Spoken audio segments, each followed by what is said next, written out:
اللہ کا واسطہ دیتا ہوں فیصلہ آباد سے دھوکہ نہ کھاؤ، اس کے بازاروں سے دھوکہ نہ کھاؤ، ہوش میں آؤ، ہم غلط جا رہے ہیں۔ اور میرے بھائی اگر مر کے اللہ کے پاس جانا ہے تو اس زندگی سے واپس آؤ، واپس آؤ، میں اللہ کا اس کے رسول کا واسطہ دیتا ہوں۔ اگر مر کے کہیں اور چلے جانا ہے، اگر مر کے اللہ کے پاس نہیں جانا یا اللہ کے رسول کا سامنا نہیں ہے، جو مرضی کرو، پھر ہم بھی چھوڑیں، اب ہمیں بھی کچھ سمجھاؤ۔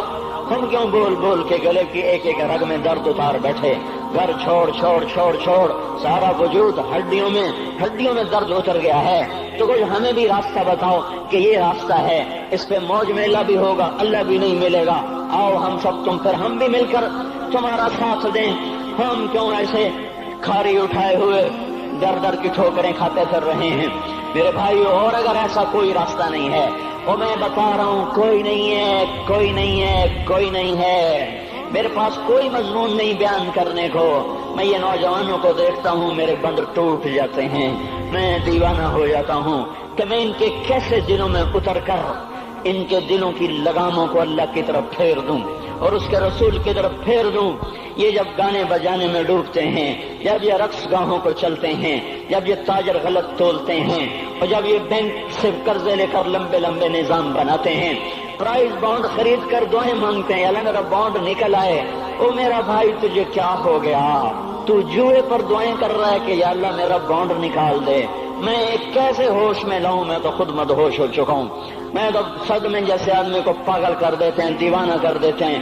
وہ دیوانگی کی کیفیت ہے کہ کوئی سنتا ہی نہیں، کوئی مانتا ہی نہیں، 4 دن کے تھوڑی دیر کے لیے ہائے ہائے کرتے ہیں، پھر وہی ڈگر، وہی راہیں، وہی غفلت، وہی صبحیں، وہی شامیں۔ کہاں سے کوئی آئے گا؟ کون سی آواز آئے گی؟ کوئی قیامت کے کڑکا کو سننا چاہتے ہو؟ کیا آسمان کے دھماکے سن کے توبہ کرنا چاہتے ہو؟ کیا آسمان کی بجلیوں کو کونجتا دیکھ کر پھر توبہ کرو گے؟ یا زمین کے کلیجے کو پھٹتا دیکھ کر پھر توبہ کرو گے؟ یا سمندر کی بفری موجوں کو چڑھتا دیکھ کر پھر توبہ کرو گے؟ یا ہواؤں کے جھکڑ بگولوں کو دیکھ کر پھر توبہ کرو گے؟ نہیں نہیں، پھر توبہ کا وقت نکل جاتا ہے۔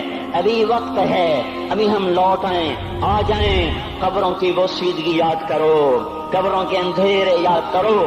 اور میں آپ کو سنا رہا تھا، اس قبر نے مجھے روک لیا، اس کی ایک ایک مٹی کے ذرے نے مجھے کہا کچھ ادھر پڑھ دو، یہاں کوئی نہیں آیا۔ ہاں، کوئی نہیں آیا کرتا، کوئی نہیں آیا کرتا۔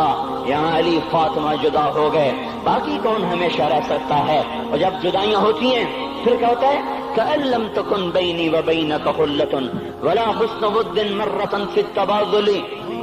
پھر ایسا ہوتا ہے جب جدائیاں ہو جاتی ہیں، پھر یوں ہوتا ہے کہ جیسے کبھی کوئی آیا ہی نہ تھا، کوئی مل بیٹھا ہی نہ تھا، کوئی ماں نہ تھی، کوئی باپ نہ تھا، کوئی بھائی نہ تھا، کوئی سنگی نہ تھا، کوئی ساتھی نہ تھا۔ اس طرح انسان بھلا دیتا ہے، اپنے جھمیلوں میں گم ہو کر، ہنسی مذاق میں گم ہو کر۔ میں اس قبر میں کھڑا پڑھتا جا رہا ہوں، پڑھتا جا رہا ہوں، پڑھتا جا رہا ہوں۔ اس کا کتبہ ٹیڑھا ہو چکا ہے زمانے کی گردش نے، اور ماضی کے بے رحم گردش نے اس کے سارے کتبے کو کالا کر دیا تھا۔ مجھے تجسس ہوا، میں دیکھوں یہ ہے کون جس کی قبر نے مجھ جیسے اجنبی کو رونے پہ مجبور کر دیا اور مجھے کھڑا کر دیا۔ میں قریب ہوا، میں نے جھاڑا تو پر لکھا ہوا تھا اللہ اکبر، رستم ہند امام بخش۔ رستم ہند، جس کے لیے مہاراج قالین بچھاتے تھے، جس کو ہاتھیوں پہ سوار کروا کے لایا جاتا تھا، جس کے آگے پیچھے ڈھول بجتے تھے، اور جیسے آج کل یہ کرکٹ کے کھلاڑیوں کے آگے پیچھے خلقت ہوتی ہے، یہ وہ دور تھا جب پہلوانوں کے آگے پیچھے خلقت ہوتی تھی۔ آج اس کی خبر ویران ہو کر کہہ رہی ہے کوئی ادھر بھی تو پڑھ کے جب چلتا جائے، کوئی یہاں بھی تو کچھ تحفہ دیتا جائے۔ میرے محترم بھائیو، جب موت آئے گی تو کوئی اولاد یاد نہ کرے گی، کوئی ماں باپ یاد نہ کریں گے۔